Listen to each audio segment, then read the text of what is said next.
Hi guys, and welcome to our first video where we're going to use classification full pipelines. So in the last two videos, we went over how to extract features so that we could use text as a classifier. Now let's build the rest of that pipeline. So to get started, I wanted to use this XKCD comic that talks about one of the biggest problems with machine learning and classification. And essentially is that it's this black box that we put data into and we stir it around and we see what comes out. So at the end of this lecture, in the next video, we'll cover how to interpret these models and use some of these toolkits to determine what the model is actually telling us that it's doing, whether it works well or not. So a lot of times you just need a model to work, but sometimes when the models break, you need to know why they're not working. So I think this is a really good depiction of some of the issues that are present, but there are ways to get around them. So let's just start with what types of classification there are, right? So text classification is a special version of just like the whole global field of classification overall, right? So classification and machine learning and AI, we kind of use these terms interchangeably to talk about pipeline in which some sort of data is used to predict some sort of outcome. Okay?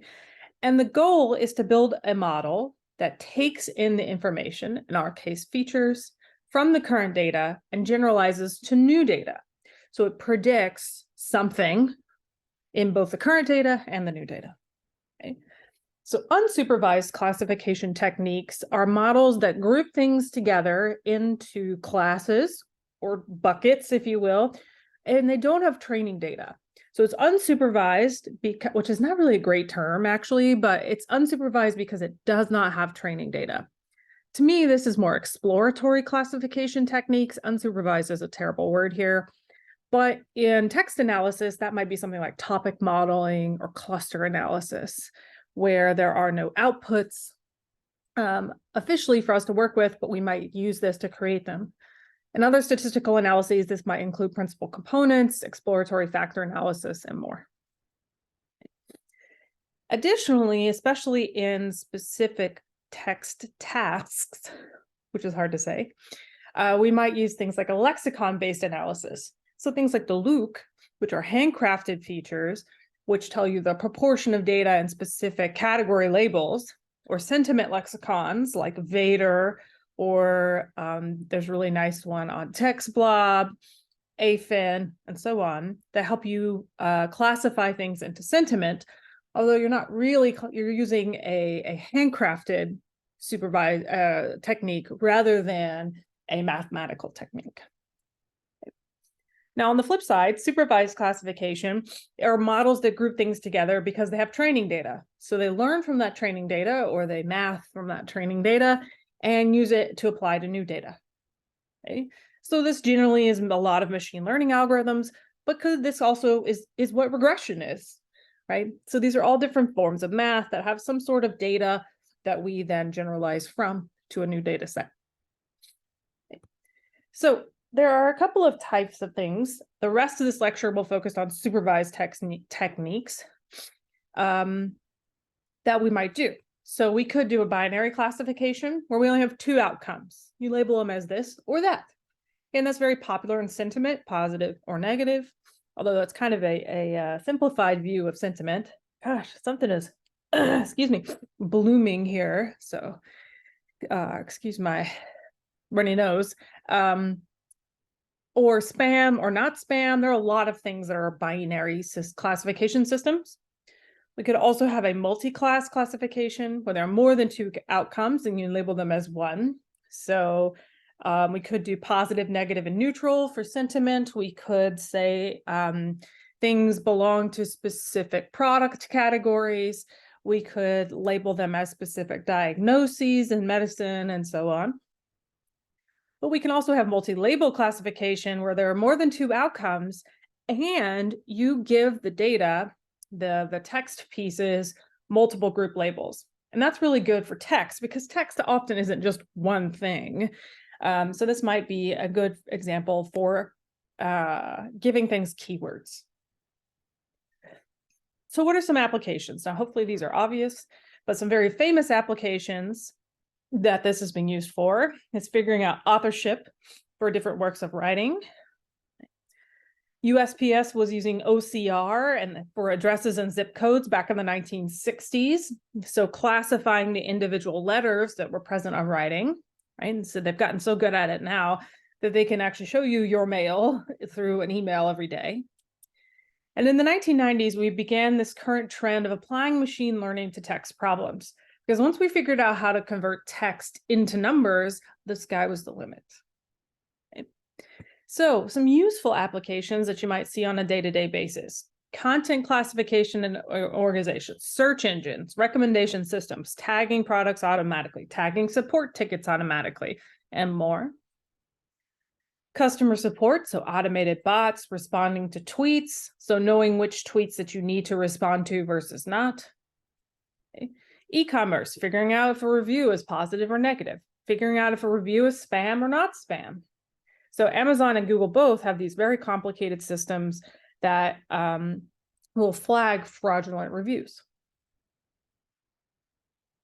Automatic language detection for translation. So I have actually used that exact app from Google to help me translate like a map, the subway map overseas.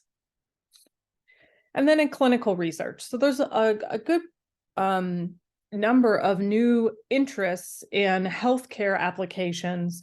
So how can we apply, our automatic labeling system to doctor's notes, for example, that indicate that one needs to follow up? And then in a recent trend, labeling things as fake news, right? So using automatic text analysis to generate a warning that something maybe isn't what it seems. And so how we do this is we build a pipeline. You'll see this called a pipeline all the time, okay? And that starts with finding the best data available for the task. Garbage in, garbage out. So if you have poor data set or a data set that maybe isn't appropriate for the task, you're not going to build a very good algorithm. Okay? If labeled data is available, use a supervised task, else use an unsupervised task and or label it yourself, right, to begin building one for future use. Clean up that data. Again, garbage in, garbage out. So all data needs to be cleaned, even if it's just a simple check and lowercasing. Transform the data into features, and all of that was the last two lectures of how we can take data and how we can take text and turn it into feature structures. And then we'll do a little bit more in this lecture to show you how data is transformed for deep learning techniques. Now, this part's new. Split the data into training and testing, so two separate data sets, or train, validate, testing data sets. And this means that we have data where we can train our model and data we can test our model on. Then actually train the model, the classification component, and then say, is the model any good or not? And that's mostly what we'll get through today before we get to some sort of advanced techniques. Okay. Then if our model is good, use it. Use the model on new cases and hope that it's still good on those new cases. Okay. So here's a cute picture version of that. Take some training that's got some labels, have our extracted feature from the data. So this pipeline skips the whole cleanup thing, but assume the data is clean and then convert it into feature vectors. Use those feature vectors as X and the labels as Y in your training model. Remember, this is all fancy math. Okay? And so we need some sort of predictor and some sort of outcome, Y. You build that learning model and you take it and then you put in new data that is transformed in the same way as the original data. And it goes through your model and you get some sort of output that tells you what it would predict given those particular X variables. Okay. And if we are testing our model, training and then testing, we would compare the predicted labels to the actual labels and come up with a measure of model performance. Now, likely, there's no one feature extraction and there's no one model. you end up testing a bunch of different models. And I kind of went bonkers in our class, and we're testing like 28 models at once. Because if you think about all the things that go into that pipeline, right? So you're dealing with pre-processing steps that may or may not affect the outcome. You're dealing with the choice of feature extraction, and there are lots of potential parameters there that you can tune. The choice of algorithm, right? And so at some point, and then a class imbalance, which we'll talk a little bit more about in the next lecture, you could have many different potential places of variation. So a little bit of machine learning is just like tweaking spots until you find the right combination that gives you the best prediction. And looking at potentially pausing and looking at what is predictive to see if there are specific places we might consider tuning over others. Okay? So there's no, like, I always tell students that the answer to the question of which one's best is, I have no idea. No one does. And if they tell you they do, they're wrong, because every new data set has a specific best combination, but you won't know that until you test them. Okay, so it's not like I can say, okay, well, if your text is tweets, then do this. Now, I could probably order them based on the fact that tweets tend to be short. Some things work better than others when the text is short, but there's no answer to this question, really. It is a hypothesis in which you test several models and pick the best one. Okay. So there is no one best algorithm or feature extraction. Test several combinations together. Okay.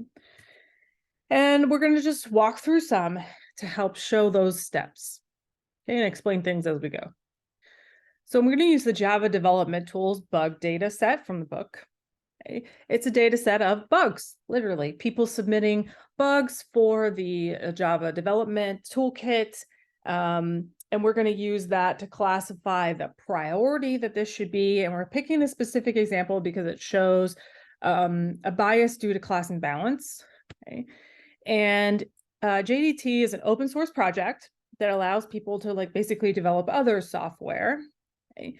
And people report bugs with the software or the integrated development environment that kind of goes with it to using open bugs, I think, to the software designers to help improve it.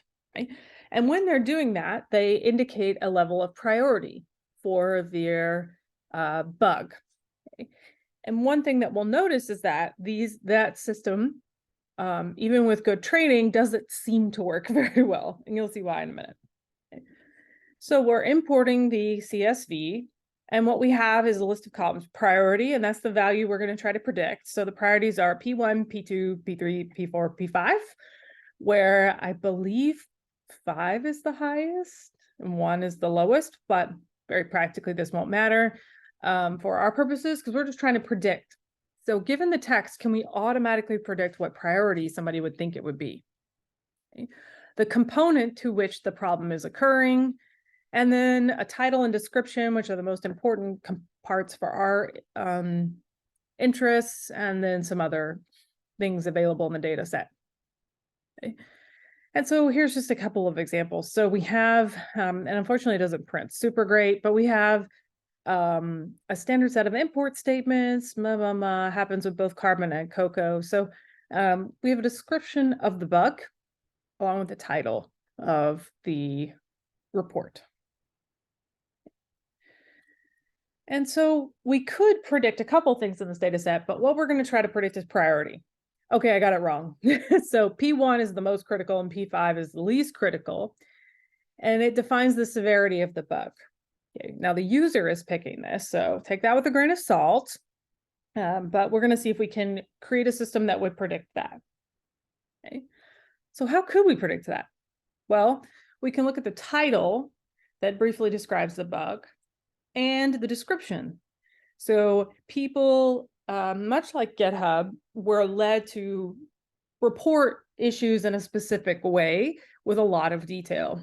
So we'll try to use that detail to help us predict. Okay.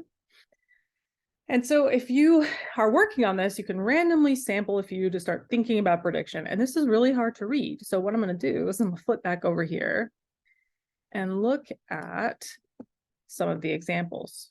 Okay. So let's see here, view the F. Okay. So here's some examples, some random examples. And so we've got things, icons needed for actions, right? We need enabled, disabled, hover icons for the following actions, and then it has the name of the actions. Use the standard copy icon for clipboard, et cetera, et cetera. Okay. Snippet editor, color snippet output in Java style, right? So they've got a lot of very specific words that are tied to the software that's available, right? Breakpoints on method cause a break on exit. Placing a line break point on method declaration line causes execution to stop when, etc. Okay. Now let's look at some of the most critical ones, right? People who are labeling these as critical. No hover help over constructor references, drag and drop, cannot copy into a project, right? And then least priority, multiple selection and outline should be in sync with the editor.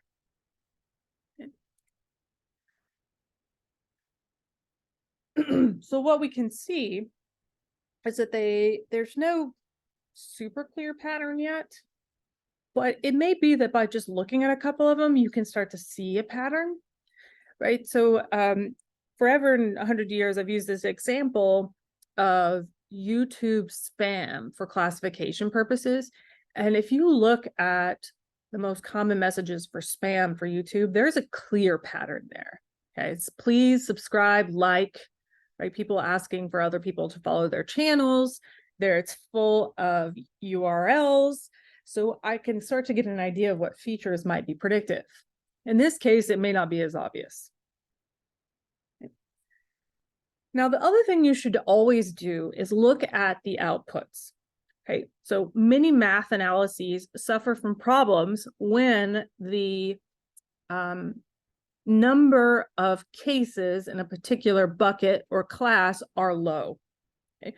Now, these actually aren't low because our data set is huge. By low, I mean 0 to 5, literally 0 to 5. Okay, so you don't want empty cases or very, very small cases. Okay. The other problem you can have is this problem that's on the screen now, which is called class imbalance, or really bad ratio of cases. So P3 here is the most common thing that people pick. Okay. And this is sort of a nice demonstration of why humans can't always be trusted in our coding schemes, because not very many people really want to mark that their problem is super high priority, because they don't want to be embarrassed if it's not really high priority. And not a whole lot of people want to mark that their problem is super low priority, because then they never get to it. So people tend to pick the middle. Okay? And you'll see this on a lot of different types of data sets where people will either pick the ends or the middle. And so we've got a problem, because this model, when we build it here in a minute, just to prove a point, will always predict P3. Okay, and I'm going to do this on purpose because it's something that I think that I see a lot of students do, and I want to get everyone to notice when it warns you that it didn't predict a category, that model is not good. You need to do something else. Okay, so here we're going to have a problem because of the class imbalance. P3 is so prior likely, right? The likelihood of P3 is so high that if I use my model to predict only P3, I'm going to get it right 90% of the time. And so my model is going to look good overall, because, you know, if you just guess P3, you're going to be right most of the time. Okay. And so when I was teaching some other classes, I always used to tell students the answer is word frequency. If you don't know in linguistics, in psycholinguistics, what's predictive or what's a good choice, the answer is always word frequency. Because think about it, we use word frequency for a bag of words. We use word frequency to predict part of speech tags. We use word frequency a lot. And so if you don't know, the answer is word frequency. And that would be true here too. If you don't know, the answer is P3, and you're going to get it right most of the time, but that does not make a good model. That just makes a mathematically simple model. So we're going to have a hard time predicting values that are very infrequent. Okay? And we want to make sure that the values are not very lopsided, this class imbalance. Okay? And so when you have class imbalance, what should you do? Well, you should consider what's called undersampling. Okay? This has a different name, downsampling. I've always called it undersampling. That makes more sense to me. But take those very large categories and just sample them to a smaller amount where the imbalance is not so high. Okay? And so and then one more thing here. There's also a case of what's called oversampling or upsampling, and we'll cover that a little bit more later. I don't tend to recommend oversampling, but there are some newer methods that might allow that to work well. And so I'm not even going to tell you how to do it until we get to it later. So now that I've explained the data set and the problem that we're going to have with the data set, let's look at this pipeline. Okay. Now, there are ways in scikit-learn to literally make this what's called a pipeline. It's called make pipeline, right? But we're going to walk through the steps one piece at a time just to show you how this would work. Okay. So you should remove blank rows, and you would do this usually at the end of cleaning, because if you're doing a lot of heavy cleaning, taking out all the stop words, all that jazz, you could end up with empty cells, and that will make most feature extractors mad. So drop empty cells at the end of your cleaning procedure. Okay. And think about what you want to extract, right? So whatever you're doing, like since the final outcome is prediction, here I would probably remove stop words, okay, in this scenario, unless we're using word embeddings, okay, and the stop words are sometimes useful. But I'd probably remove stop words. I would lowercase everything to normalize the data set. And maybe I would do spelling. So there's a whole list of things that we covered at the beginning of the semester, the start of this series, that I need to think about cleaning up. Okay. The other thing, in looking at this data set, I could consider removing all the numbers and the symbols, but those might actually be useful depending on what people are trying to report. So I would say don't blindly apply a cleaning procedure. Look at the data and think, can that be predictive, or is it going to overwhelm the answer? Okay. So here I did drop in A, right? I put the data set down to only the columns I needed. I dropped in the NA values. I created a text column. Okay. And now I've left with priority and text. I am going to use my cleanup function from before. Now, this does remove a whole bunch of different symbols, hyphens, special characters, markdown URLs, tags, this kind of stuff. And looking at what it does to the data, it doesn't tend to remove the special codes that people are using, but does tend to remove all the punctuation that's maybe unnecessary. Okay. So we're applying that cleanup. Now, here's another thing that was really suggested by the book, but the idea is to remove very short bug descriptions, because if they didn't put enough information in there, you don't know what priority it is. So 50 characters is totally arbitrary, but is sometimes used as a good cutoff rules for things that might be too short. And so now we've got these kind of cleaned up things. Notice I didn't take out stop words. Not yet.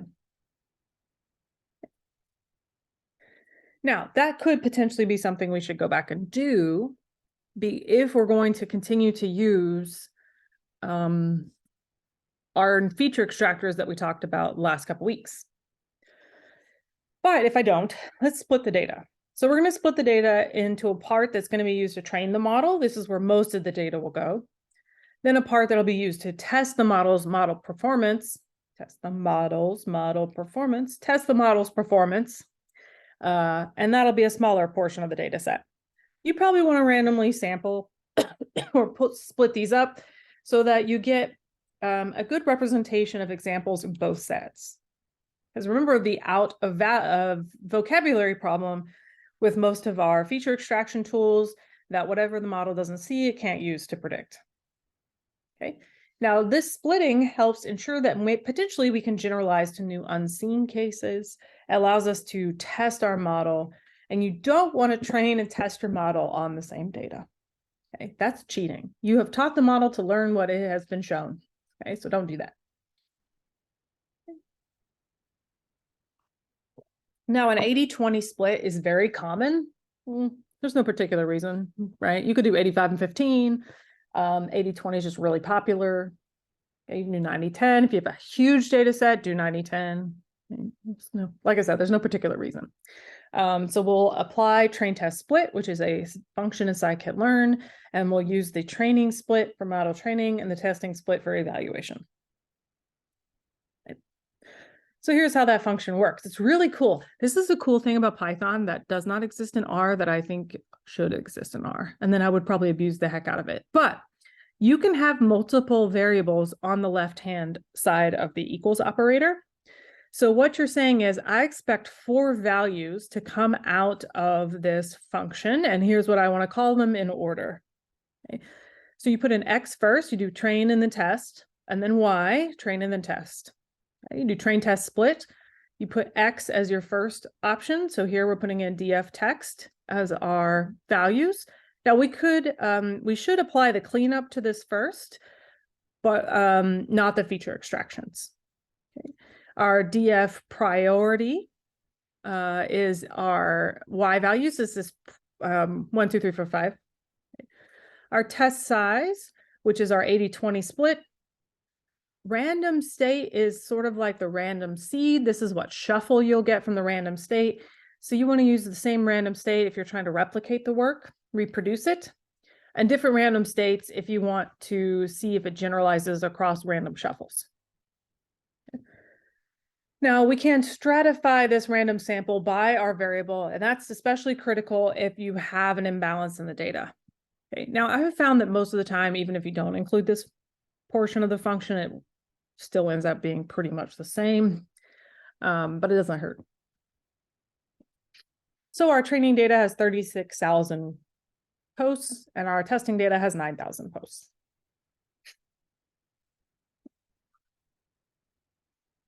Now you apply your feature extraction, okay?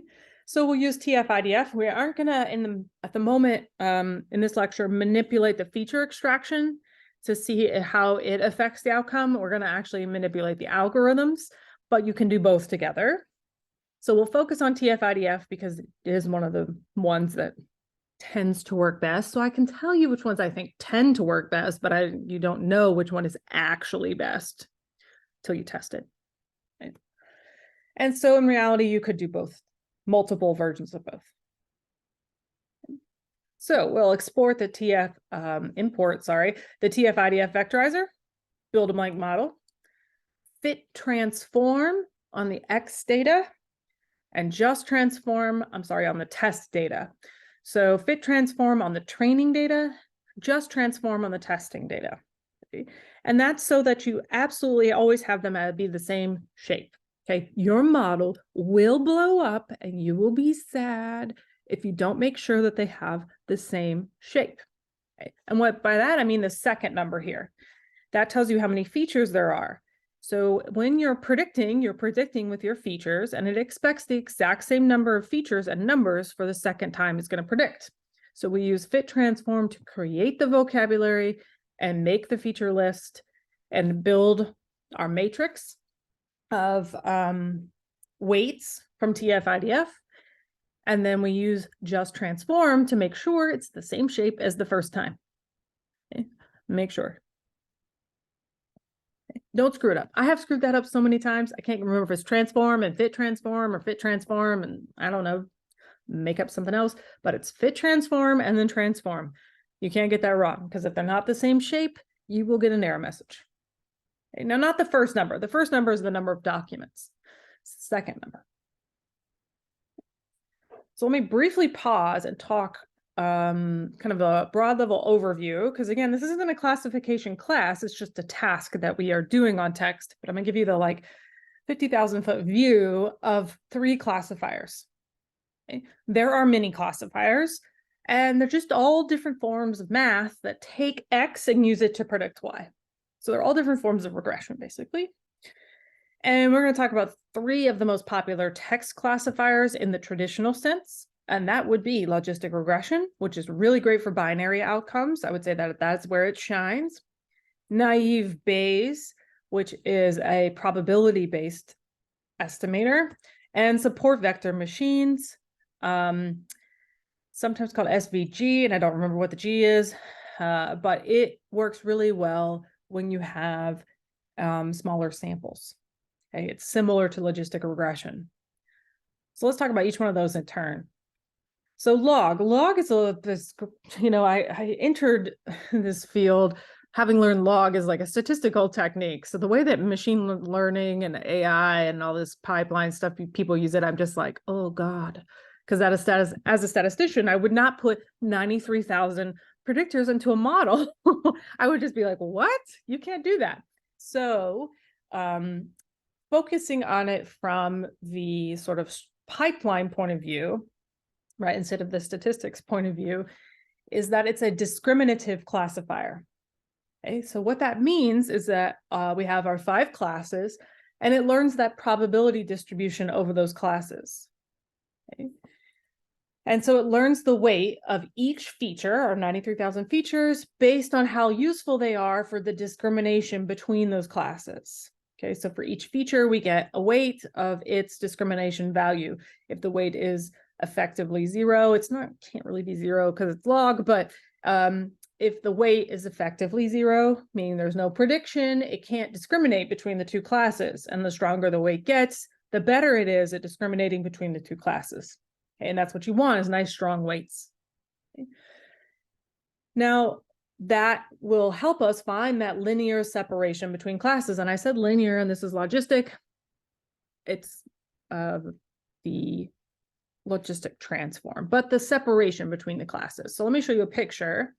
Okay, so it's not literally linear, it's not straight.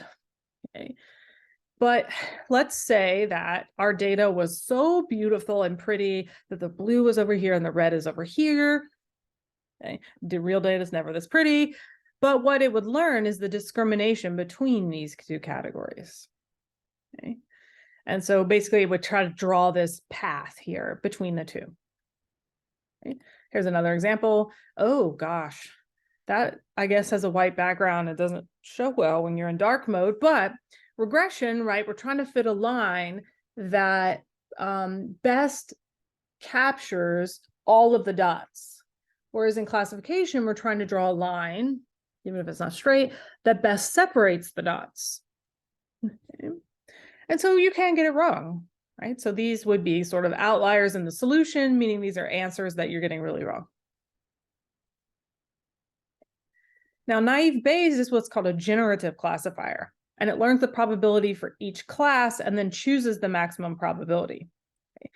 And so that is a little bit different. A discriminative classifier finds for each predictor says, okay, this one discriminates and makes it class 2. Okay.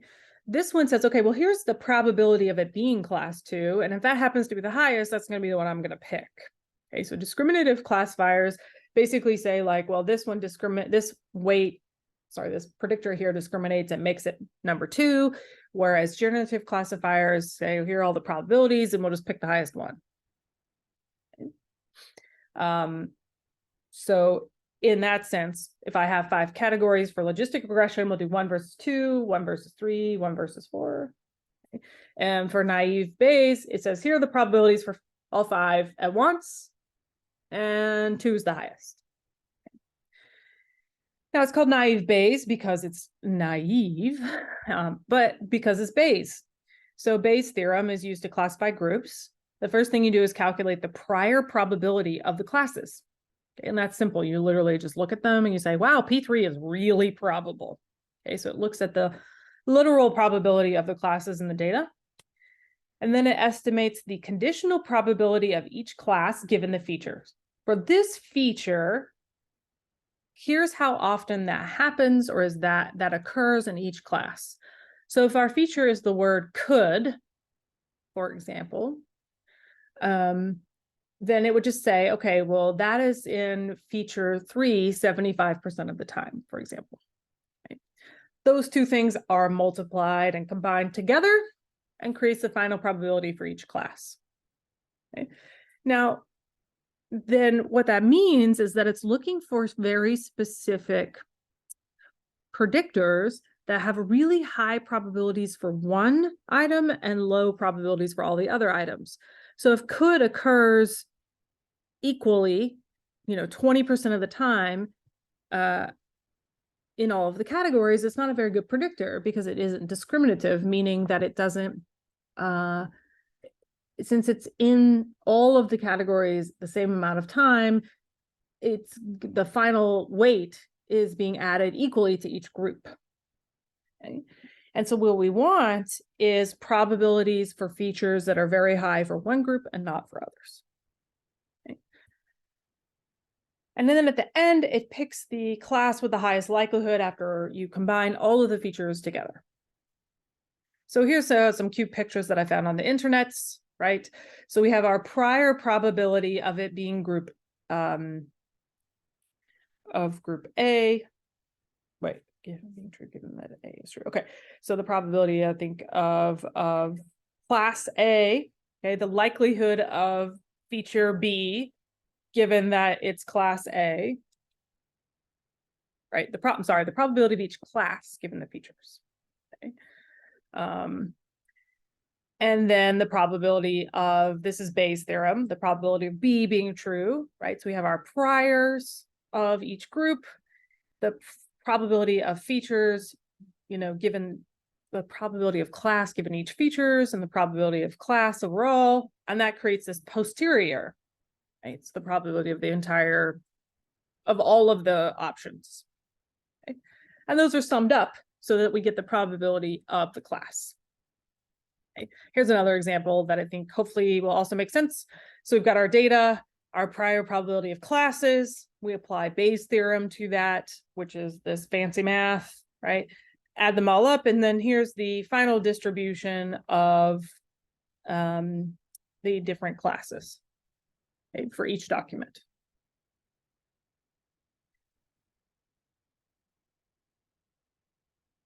All right.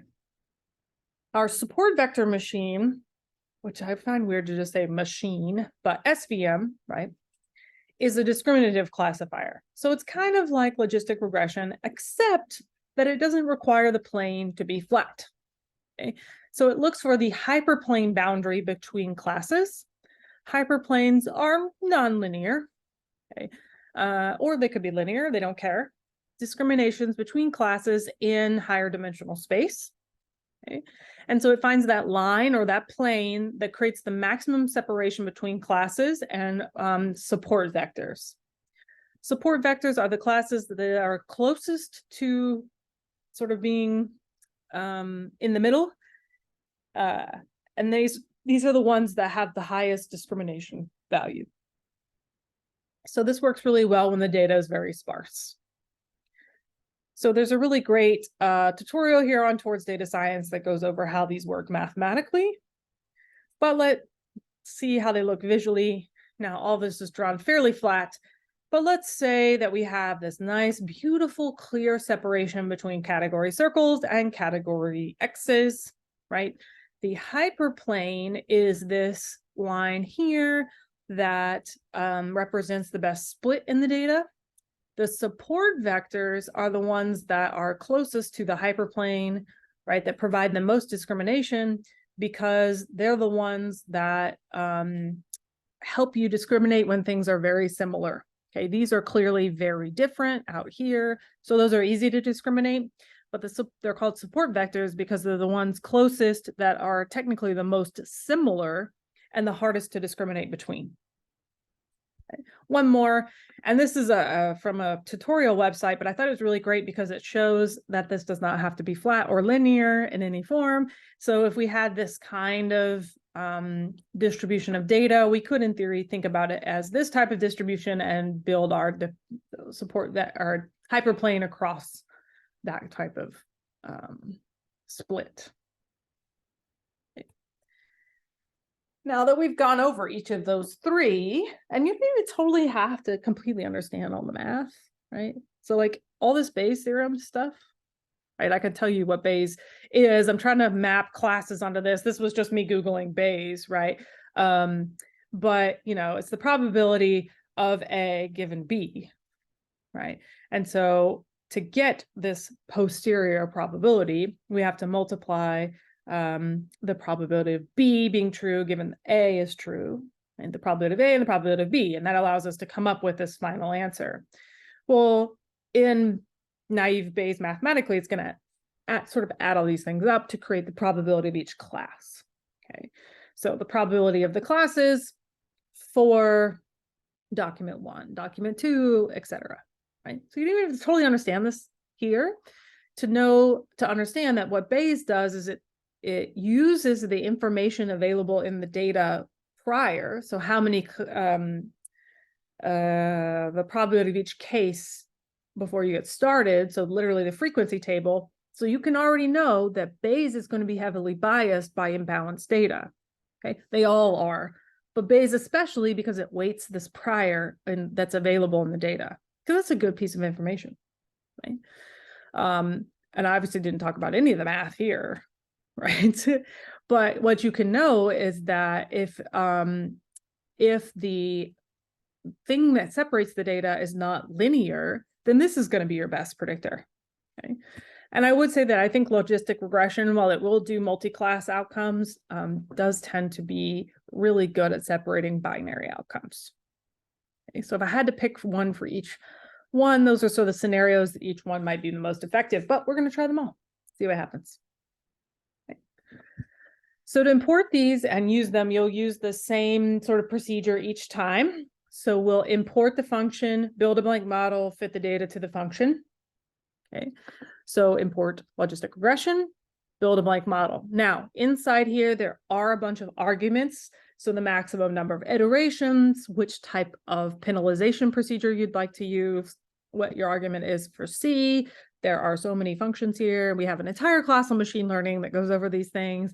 But I think as long as you can kind of get started, then you can investigate more what the parameters are you can tune within each of these classification algorithms.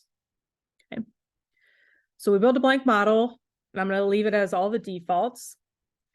I'm going to fit to the data my training feature extractions. So I called it TV for tf-idf vectorizer.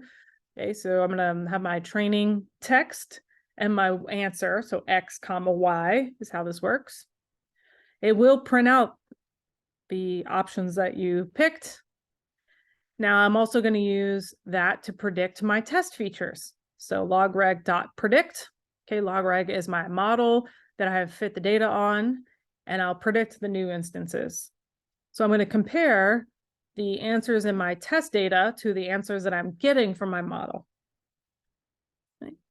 And so I would say that like really the cleaning of the data is the thing that takes the longest, because setting up tf-idf, 4 lines of code. Setting up logistic regression, 4 lines of code. It's not a lot. Okay. Now for Bayes, same idea. Import Bayes, build a blank model, fit the data, predict the new instances. And then also the same thing for SVM. Now I'm going to use the linear SVC because linear SVC has some of the options that we're going to talk about in the next lecture. So, but there's no particular reason why you have to use the linear one. You could just use SVC as well to get both, either one. Okay. In this particular instance, I'm going to use linear SVC. It does run faster, but there are other options for support vector machines, just FYI. That's the same 4 lines of code. Import, build a blank model, fit the data, test new cases. So where does that leave me? Right. So we've tried 3 different ones on 1 feature extraction with 1 processing procedure. How do I know which one's best? Okay, so I'm going to pause briefly and talk about model assessment. Okay. There's 2 levels for model assessment. This is true in regular statistics and in machine learning. Okay, so overall, there is some sort of fit value, effect size, p-value, some sort of fit for the model overall, including all predictors and all this stuff. Okay. And that's generally in these pipelines represented by accuracy, because I have the answers.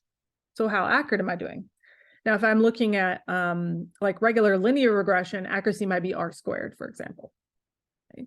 It's not a perfect representation of accuracy, but it is a good one. Higher r squared, the closer you're getting to predicting their score on the money, because the scores are continuous.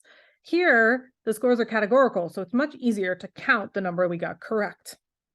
Okay. So it's a ratio of the number of times that I got the correct prediction to the total number of predictions. It's just exactly what you expect it to be. But then we have to look at each category. So I would tell you to be very careful only looking at accuracy. Okay? Because in this particular model, the accuracy of the overall model will be very high because of class imbalance. But I know that going in. And in the next lecture, we'll fix it. Not in this one, because it's already getting long, I'm blabbering on, but for each category, we can make a confusion matrix. Okay. Now, the confusion matrix itself does not do any math for you, so the answer to the quiz question is not precision. The answer is it's a representation of the actual answers to the predicted answers. And this will allow you to see when you get it wrong, where are you getting it wrong? Because sometimes that's really informative. Like if I am always getting this one thing wrong this one way, that's good information that I can build into my next model. So confusion matrix just shows me where all my answers went. Okay. Now from that confusion matrix, slash from a small categorical confusion matrix, which we'll get to in a second, for each category, I can calculate accuracy. Right? So for just P3, how accurate am I? Right? And that's literally the total number right over the total. Okay? I can calculate what's called precision. Okay? Precision is how accurate our model is at predicting when examining positive predictions. So positive prediction is not like the word positive in sentiment. It means that it is the category that you're looking at. So if I'm trying to predict category P3, it's the positive case. And then category not P3 is the negative case. So it'll be P3 versus 1, 2, 4, and 5. So positive meaning the case I'm trying to predict, and negative meaning the cases that I'm not trying to predict. So precision is how good we are at predicting when we're looking at the positive predictions, the ones your model said was positive. So this is the formula: true positives divided by true positives plus false positives. The next slide has a picture that I think will help clear this up. Recall is the last one that people use, and it's how accurate our model is for that positive prediction category. So in this instance, it's the actual real answer positives. This one up here is the things that you said were positive. This one is the actual real answer positives. Okay, so it's true positives divided by true positives plus false negatives. Okay. Do you have to keep those straight? No, not really. Okay. What you want, though, is a high precision and recall if you can get it. Okay, because that means that you're getting it right more often than not. Okay. So let's look at how this works. So a confusion matrix overall can be for all classes, but when calculating precision and recall for each category, what you do is build this. Okay, and this is a representation of how these confusion matrix, how these values are calculated. So we have our predicted categories and our actual categories. Now, true confusion matrix just has like 1, 2, 3, 4, 5 by 1, 2, 3, 4, 5. This is used to calculate precision and recall for each category. So we have our ones that we guessed and the actual ones. And so this positive here is the one we're actually interested in, P3, versus not P3. Okay. A true positive is a hit. If you like about the battleship terms, we're getting these right. A false positive is a false alarm, where we said it was P3, but it's not. Okay, it's sometimes called a type 1 error in not psychology, in statistics, right? So you said something was positive and it's not. Okay. Not P3 and it actually is a false negative. It's a miss in battleship terms, or a type 2 error, right? So you missed it.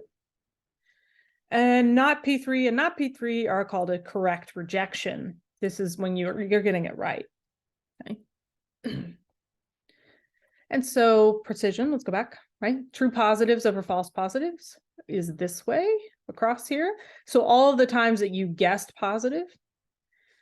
Recall is all of the times that it actually was positive. So one goes across, the other one goes down, whichever way you organize this. Okay.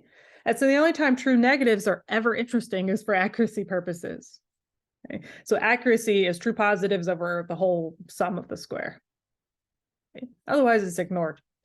So precision is the number of times that you guessed the positive category. Recall is the number of times that actually was the positive category.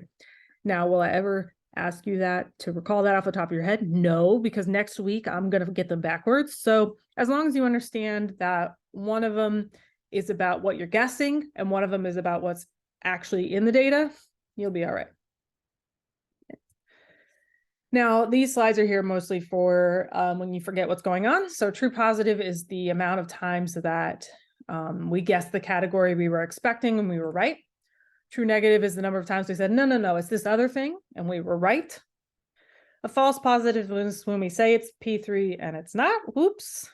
And a false negative is when we say, it's something else, and we missed it. All right, so here's our full confusion matrix. Okay. Now, this has changed across the years. Scikit-learn has changed the way this is done a couple of times. So make sure you have, that you're matching a newer version here. I think it's at least 0.23 with my code, because this has changed over versions. But we create a confusion matrix. So you put in test, you put in the answers, the right answers, your predicted answers, and the labels for the classes, just so the labels will get plopped up on here. Okay. You say confusion matrix display, you put in your confusion matrix, and again, the labels for the classes, even though they're right here. And then we do display.plot and plt.show, because it is a matplotlib in the background. Okay. And what it does is it shows you where you're getting them wrong. Okay. So P3 to P3 here, we got most of them right. And when we get it wrong, we're guessing P3, because that's a smart thing to do, is to guess P3, right? And so I can tell, this would be better if the imbalance wasn't quite so high, the colors would be more informative, but I can tell that when I'm getting them wrong is because I'm just guessing P3. I only get them wrong in other places every once in a while. So it's P4, wait, this is getting it right. Sorry, this one here, it's P4, but we guessed P3. I'm sorry, it's P3, but we guessed P4. The diagonal here is when you get it right. So we never get P5 right, nor did we ever guess P5. And that's not good, because there are P5s.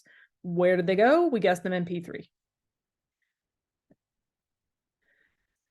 Now, let's use classification report. This will be kind of where this lecture ends, but we'll use the classification report function in Scikit-learn, because it is great, to print out the overall accuracy for the model and the precision and recall for each category. Okay. And so that's in classification report. Now, if you're using Markdown or Jupyter, like I am using Markdown, you be sure to use print. Very rarely when we're using Markdown do we need to use print, mostly because it interpolates that for us. But if you don't use print on classification report, it prints very poorly. So use the print option here. You put in it doesn't really actually matter what order you put them in, but you put in, they'll be precision, will be recall, will be flipped if you don't put it in this order. The answers and your guesses. Okay. Pay attention to these errors here. Okay. Now, one thing I haven't talked about is the F1 score. Sometimes people like having one number and they like having magic cutoff scores. Okay. I'm a statistician. This is true. Okay. So F1 is the harmonic mean of precision and recall.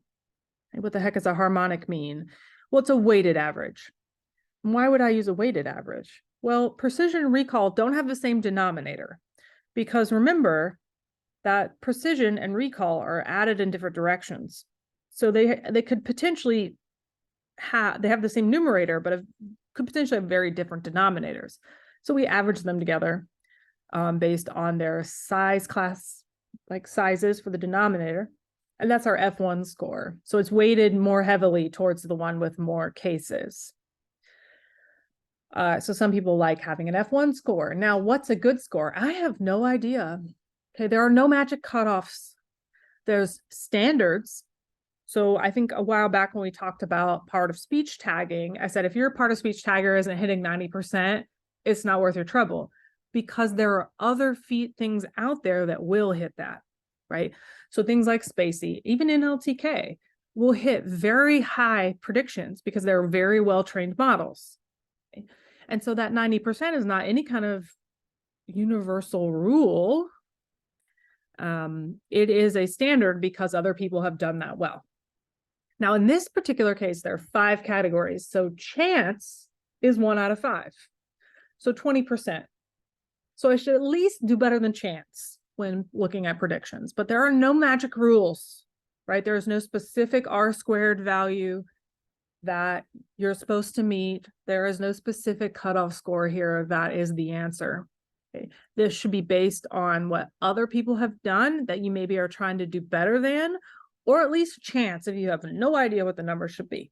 Okay, this is my rant. And it's ironic because at the moment, there is this like huge Twitter debate going on about R-squared that like social scientists are sitting there going, an R-squared of 0.2 is good. And machine learning folks are going, an R-squared of 0.2 is worthless. And I'm like, neither of you are right. It depends on the context of the situation. Okay. And I'm allowed to say that because I do both sides. So given that context of 1 out of 5, we're doing bad.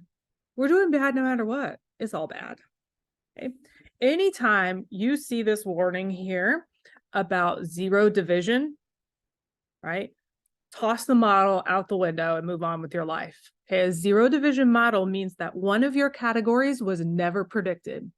And so you got to rethink this model. Should that category be there? Is it ever worth the trouble of trying to predict? Is it too small to even have data to predict? Like our support here for 5 is 50. Okay? So that means that the data that went into the prediction of it was also very small. Okay, so this is the class imbalance problem on purpose. But I like to warn folks, if you get the 0 division parameter, you have got to stop and rethink. Okay, I don't care if the overall accuracy of the model is good, because it is. Okay, but we're never predicting this category. What good is this model if I want to predict this category? And if I don't want to predict this category, why is it in my model? Okay, small rants. But this is very important. Don't say a model is good if it never predicts one of the categories. Stop and think about, why is that category in there? Do I want to predict it? And what do I need to do? Do I need to take it out? Do I need to combine it with a different category? And so I can at least get P4 and 5 together. And in this case, I need to better balance my data, okay, which we will do in the next video. So pay attention to this, a warning. Don't turn off warnings. Okay? As annoying as they are, don't turn off warnings. All right. That being said, let's look at some of our other categories. Okay? And we're just doing bad overall. Okay, because P3 is just overwhelming our model. Okay, recall is 1. So, that implies that, woof, boy, okay. We're getting them right because we're pretty much guessing everything is P3. Okay, and that does pretty good for us. Gets us 88% correct. So this is not a very good model. And that will hold true for all the other models. Okay, print classification report. Now Bayes is even worse. Okay, overall it's 88% because it's guessing the P3 the entire time. But here we're at least getting 1 or 2 of the other ones right. Okay. Here, for the Bayesian model, we're getting none of them right because of the prior probability for Bayes. It is so high in that one group that it overwhelms everything else. Okay. So Bayes is not a good analysis for unbalanced data. Okay. You should balance the data for if you're going to use Bayes. Not perfectly, right? But it needs better balance than what we got, which is really bad. Okay. Now let's look at SVM, which does tend to work better with sparse data, which we would definitely have using text analysis. Unfortunately, our accuracy is the same, and the P3 group is really great, but we never guess P5, and the other groups are also similarly pretty bad. So out of all of these, I would say that SVM is probably doing the best because the F1 score is sort of higher for more of the categories, but none of these models are worth anything because they never predict one of the categories. Okay, so we'll stop here just because I don't want to go on forever, and we'll fix this class imbalance problem, and I'll tell you how to under and over sample, and then try again and see what happens. So I'm gonna leave you on the edge of your seat. It does get better. Is the model great? Nah.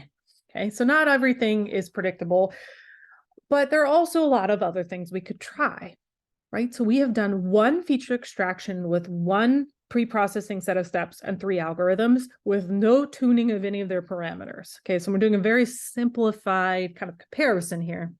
And so there potentially are other feature extractions, other algorithms, and other types of models altogether that we could use. Okay. And so that's one of the cool things about machine learning is generally you can find models that work at least okay. But sometimes you really gotta stir up the sand, if I go back to my very beginning example, to find the right combination of things that are predictive. Okay, so let's stop here and keep in mind this class imbalance problem. So when you watch next week's video, you can learn how to fix that problem and see if we can do a lot better.